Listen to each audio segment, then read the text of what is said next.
सार आपण को न्यूज रूम को स्वागत करुच्ची। सार वर्तमान समय बात्या को नहीं गोटे प्रकार आतंक खेली पानीपाग विशेषज्ञ माने भिन्न भिन्न मत दौरान विभिन्न मॉडल रही बात्या को नहीं लोक मैंने जानी पारुछंती। वर्तमान समय जेभली भाबे लोक मैंने पानीपाग संबंधी खबर जानी पारछंती। पूर्वरु जेतबेले विज्ञान रे एते अग्रगति होई नथिला एवं सविशेष तथ्य एतेटा मिली पारु नथिला। से समय पंजिका हो ए सबू एक प्रकार माध्यम थिला। तेबे वर्तमान समय जो बात्या को नहीं चर्चा होउची एवं बात्या तार प्रभाव मध्य गोटे प्रकार देखाइलानी। तेबे पंजिका रे ए नहीं किछि गोटे सूचना दिया जाइथिला कि? जय श्री जगन्नाथ। देखो आमर जो प्रकृत पानीपाग विज्ञान उन्नत नाला से आमर जो मैंने थे पूर्वपुरी मैंने पानीपाग को ठीक आकलन कर आमर गोटे खना बचन गोटे कथा अच्छी हसी पसे उई नदी से सज गोबर अंशे बसे चाषी कहे पुता निश्चय बरसे। ताथ अस्त बेलू आम सूर्य को देखिपर कि उदयर किसी समय पर्यटन देखिपर ना। सेमती आमर वायुर बेग आम नियंत्रण करा जे यही भाया स्थिति रहिले वायु एते खंड बहिब से खंड बहिब 15 खंड बहिब तार खंड अर्थ बेग वायु नियंत्रण करा। आमर जेतले कृषि संबंधी पानीपाग सूचना था जे ए वर्ष नाली धान एति फल कला धान एति फल धला धान एति फल यही परिमाण फल लोक मैंने देखी कौ एथर वर्षा जोर हम कि कम हम ताकू आकलन करें से अनुसार से फसल करुले। आम जदि अति निकट देखा जे पांचे जेहेतु ये सूचना रोला आमर जेहेतु आमर पूर्वसूरी विद्या एवं भारत संपूर्ण ज्योतिष विद्याटा भारतीय विद्या एवं रही किंतु तार जदिओ प्रोत्साहन मिलनी कि तथापि पंजिकाकार मान जो दक्ष पंजिकाकार से पंजिका गणना करती आमर प्रतिवर्ष पंजिकार राष्ट्रफल राज्यफल लिखा थाए प्राय सत होता है पानीपाग संपर्क सूचना थाए।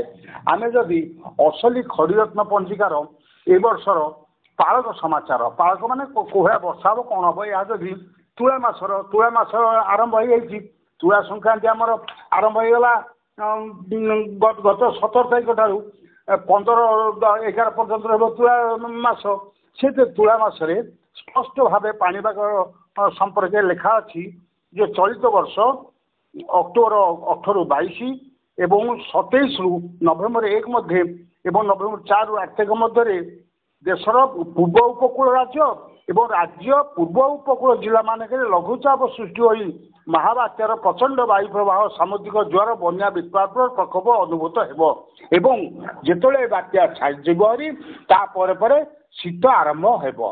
यह सूचना आमर असली खड़ीरत्न पंजिकार 169 पृष्ठार रही। निश्चित भाव में आम जेहेतु वर्षे आगे पांचि छपा जाइला से जो पूर्वानुमान कर सत होगा जाऊँगी तेणु आम ज्योतिष विद्या जे एक अद्भुत सफल विद्या आम निश्चय स्वीकार करवा श्री जगन्नाथ को आम जनवा ये महाप्रभु ये आमको ये बात्या रक्षा कर कारण आम अतीत महाबात्या फनी हुडुहुडु फाइलिंग भली जो भाई विपत्ति सम्मुखीन होते भगवान आमको रक्षा करूँ कि निश्चित कहि आम ज्योति पंजिकार जहाँ निर्धारित हो उल्लेख होती सत किंतु पानीपाग विशेषज्ञ माने जहाँ कहते सबू जदिओ भूल नुह किंतु यह पूर्वर से माने कहवा पूर्वर आपणकर पंजिकार ताहा उल्लेख थिला किंतु गोटे कथा भिन्नता आमको देखिया को मिले जेतबेले पानीपाग विज्ञानी माने समय समय मध्य अपडेट दे थांती केउठी पहुंचला बात्या एवं तार तीव्रता को नेकी स्पीड को नेकी किंतु आपण पंजिकार तो से भली किछि उल्लेख न थाए ना।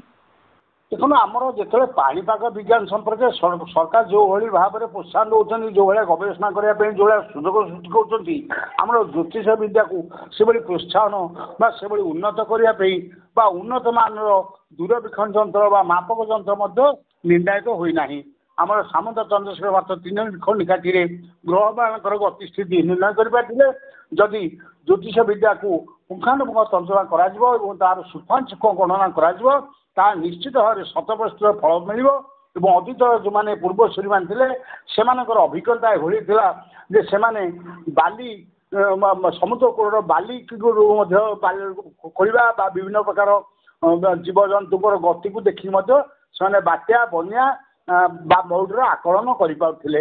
ଆମର ଅନେକ ସମୟରେ ମଧ୍ୟ ବିଭିନ୍ନ ପ୍ରକାର ପଶୁ ପକ୍ଷୀ ମଧ୍ୟ ବାତ୍ୟାର ସୂଚନା ଦେଇଥାନ୍ତି। ଆମର ପିମ୍ପୁଡ଼ି ଜନ୍ଦା ଏମାନେ ମଧ୍ୟ ବାତ୍ୟାର ସୂଚନା ଦେଇଥାନ୍ତି। ତେଣୁ ଯେ ପାଣିପାଗ ବିଜ୍ଞାନ ପାଇଁ ଯେତେ ସରକାର ଯେତେ ପ୍ରୋତ୍ସାହନ ଦେଉଛନ୍ତି, ଆମର ଏଇ ଯେଉଁଗୁଡ଼ାକ ଖନା ପର୍ଯ୍ୟନ୍ତ ଆରମ୍ଭ କରି ସାମନ୍ତ ଚନ୍ଦ୍ରଶେଖର ଜ୍ୟୋତିଷ ବିଦ୍ୟା ହେଉ ବା ଫଳିତ ଜ୍ୟୋତିଷ ବିଦ୍ୟା ଯଦି ସେଭଳି ଦିଆଯାଆନ୍ତା ସରକାରଙ୍କ ଦୃଷ୍ଟି ବା ତା ପ୍ରତି ପ୍ରୋତ୍ସାହନ, ତାହା ନିଶ୍ଚିତ 100% ସତ୍ୟ ହୁଅନ୍ତା। ପାଣିପାଗ ବିଜ୍ଞାନୀ ମାନେ ସେମାନେ ବାୟୁର ଗତି ଦେଖି ତାହା ନିର୍ଣ୍ଣୟ କରୁଛନ୍ତି। ତାହା ମଧ୍ୟ ବେଳେବେଳେ ଆକଳନ ଭୁଲ ହେଉଛି, କିନ୍ତୁ ଜ୍ୟୋତିଷ ବିଦ୍ୟାର ଆକଳନ କେବେ ହେଲେ ଭୁଲ ହେଉନାହିଁ।